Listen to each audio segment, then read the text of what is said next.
муфтиятка толук баш ийем. Биз дем алышыбыз да кыйын болуп калды. Кээ бир мечитке кирип намаз окуш да кыйын болуп калды. Бизден анча-мынча кемчиликтер кетти. Туура эмес, балким бир нерсе кылып алдык, балким. Туура эмес нерселер болсо баарынан кечирим сурайм. Баштарда бириктирип аткан ошо мурунку кеткен кемчиликтерден кечирим сурайбыз. Эң негизи ошо мыйзам чегинде ошол баардыгы биргелешип иштешкенге биз даярбыз. Мамлекеттен, муфтияттан ошол канча күнгө чейин бир кемчиликтер кеткен болсо кечирим сурайбыз. Сүйүктүү пайгамбар саллаллаху алейхи вассалам дагы эки мусулмандын ортосунда 5 акы болгон болсо, ошонун ичинде бүт биригүүгө байлаган. Биринчиси афшуш салам деди да, саламды көбөйткүлө. Саламдашкыла. Улуулар кичүүлөрдү көргөндө салам бергиле улууларга, улуулар алек алсын. Алымдарыбыз айтат да, жумхур улама, саламдашууда өтө чоң касиеттер бар дейт. Чоочун адамдар деле бири-бирин ассаламу алейкум деп саламдашса, достошот экенде каяктан болосуң? Атың ким? Паланча, деп анан достошуп, ортодо мухаббат пайда болот экен. Саламдашуунун фазилаты ошол жерде экен да. Биримдикке чакырып атат да пайгамбар саллаллаху алейхи вассалам.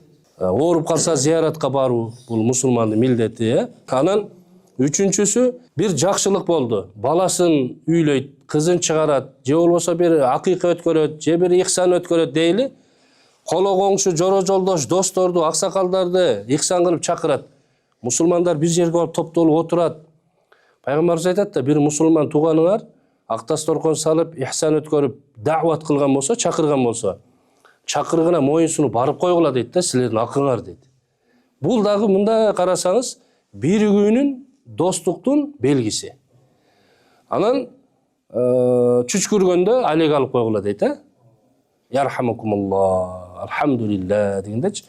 Төртүнчү, бешинчиси, эми ар бир инсандын тагдырына Кудайым өлчөм жазганда таксырлар. Фаида ажалухум ла ястахируна саатан ва ла ястaqdimun. Ошол ичер суусу көрөргүнү бүткөндө, ажал сааты келгенде 1 саат алдыга же артка да жылбайт. Ал өлүмдүн дамы татат. Өлгөндө эмне кылгыла дейт пайгамбар саллаллаху алейхи вассалам? Жаназага барып катышкыла дейт. Жардам бергиле. Сала, дуа кылгыла, кабырга чейин барып жашыргыла, дафын кылгыла.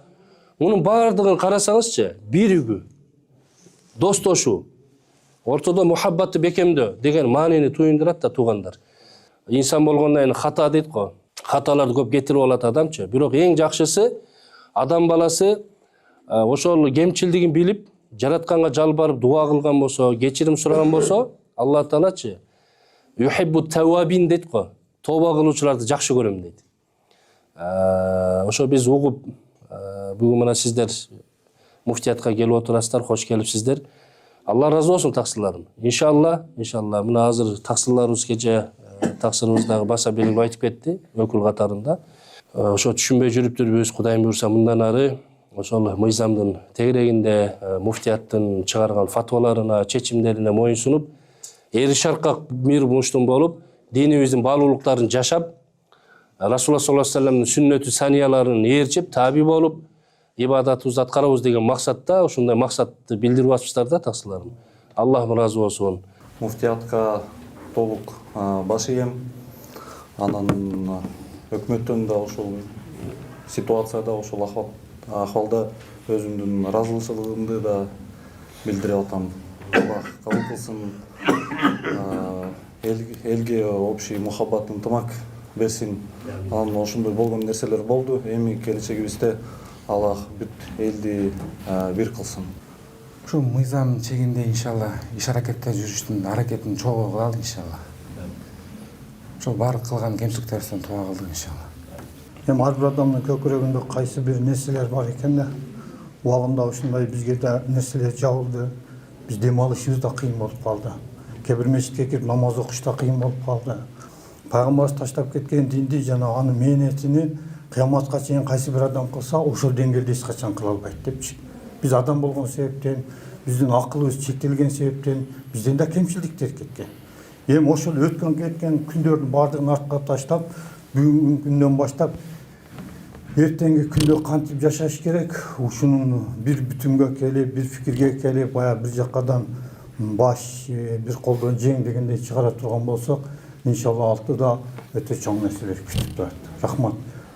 Bizden ança kemçilikler gitti. Turamiz balkim bir nerse kılıp aldık, balkim kataçılık kılıp aldık. Bizden geçse biz uşul muftiyattagı kanday çeşimler bolsa biz uşolorun bardığına dayarбыз.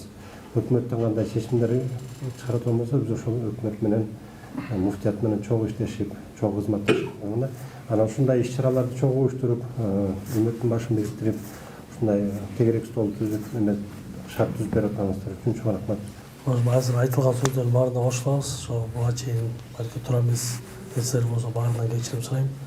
Азыретин муфтисиге да чоң рахмат, Алла разы болсун. Ошо баардык мыйзамдын чегинде муфтияттын чечимдерине баарына иншалла итаат кылып башкарып жашайбыз иншалла. Баштарды бириктирип аткан ошо мурунку кеткен кемчиликтерден кечирим сурайбыз. Эми мындан кийин толук ошо муфтият өкмөт кандай чечим чыгарып, эми болсо ошо менен иштегенге ошо менен иштегенге даярбыз. Эң негизи ошо мыйзам чегинде ошол баардыгы биргелешип иштешкенге биз даярбыз. Мамлекеттен, муфтияттан ошол канча күнгө чейин бир кемчиликтер кеткенибизде кечирим сурайбыз.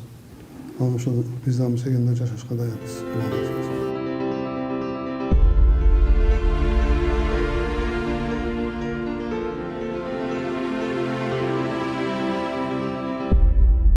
Муфтияттын ошол дават иштери боюнча болуп чыккан тартипке, мыйзамга, дин тутуу эркиндиги жөнүндөгү мыйзамга моюн сунуп жашайбыз деп мына өзүңүздөр дагы сөз берип атасыздар.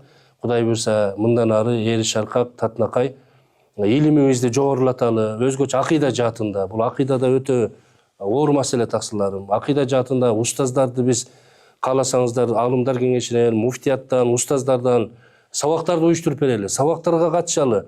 Себеби пайгамбар саллаллаху алейхи ва саллям бешиктен кабырга чейин илим алгыла дейт го таксыларым. Илим алуу бул фарыз. Өзгөчө акыйда жаатында илимибизди тереңирээк өзгөчтүрөлү. Ошон үчүн ошол акыйдада таксыларым өтө билимибизди жогорулаталы. Кудай буйрса бул боюнча да сиздер менен тыгыз байланышып, ушундай сабактарды уюштуруп, башка иш-чараларды уюштуралы, бирге бололу таксыларым. Бирге бир муштум менен динибизге, мамлекетибизге кызмат кылалы иншалла. Биз муфтият ар дайым даярбыз. Эшигибиз ачык.